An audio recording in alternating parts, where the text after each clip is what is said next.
I can't even read the full article of what Neil Gaiman did. Um, I've been a Neil Gaiman fan for years and years and years and years. One of my favorite shows, comfort shows, ironically, is Good Omens. I've probably rewatched it dozens, if not over 100 times. And I'm holding out for the statement that Michael Sheen and David Tennant I know will be making on this. Um, but I am struck by how hard it hits to learn that someone that I've looked up to for so long could be this vile and this harmful to women. And I am so sorry for the women who had to come out about this, that this ever happened to them. And it's silly. It's silly to cry about books and about movies and shows that mean a lot to you. But when I read a book, when I watch a show and I connect so deeply with the characters, it feels like they're my friends. Like I care deeply about these characters. And to learn that the person behind them was capable, was capable of these kinds of actions is just heartbreaking. It's heartbreaking. And that's the heartbreak I'm experiencing as a reader, as a watcher for the women who went through it. Oh God, I can't even imagine. Oh God, what it must be like to have lived through that kind of abuse.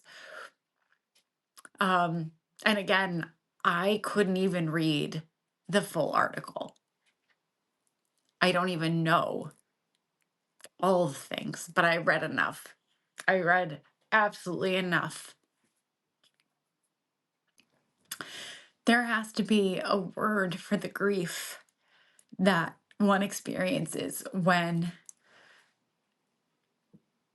they're mourning literary characters, when they're mourning an art form that they can no longer experience with joy because the person behind it behaved heinously, vilely, who violated people and damaged lives.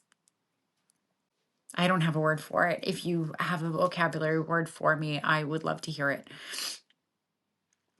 But for everyone who has experienced SA, I just, who hears news like this of another man doing another set of just awful, vile things to women and who feel triggered and fearful that the men that we may have perceived as safe are no longer safe. I just want you to know you're not alone. For everyone grieving, um, the characters that you care deeply about. I mean, it's so funny. I mean, it's not even funny. It's so weird that I'm here crying about Aziraphale and Crowley.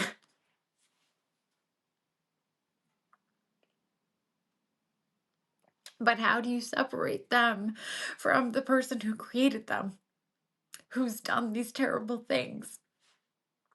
Um, I'm sick and tired of living in a world where I open my phone, I turn on my computer, and another man has been revealed to have done these things.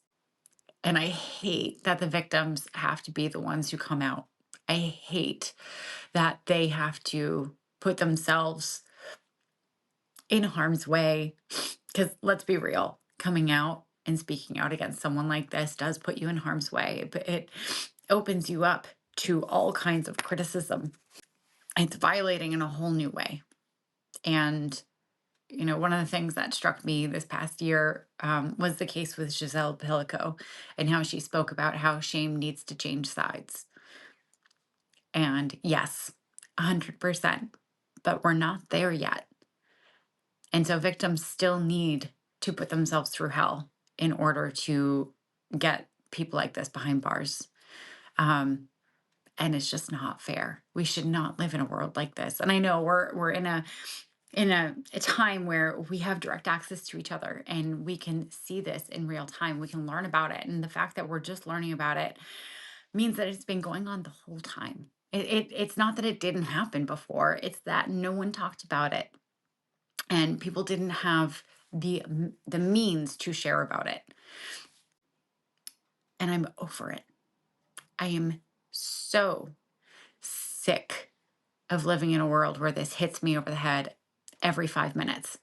So I don't know if I'm going to hit post with this, but if I do, and you're also grieving the characters who mean a lot to you that were created by this monster, I'm with you.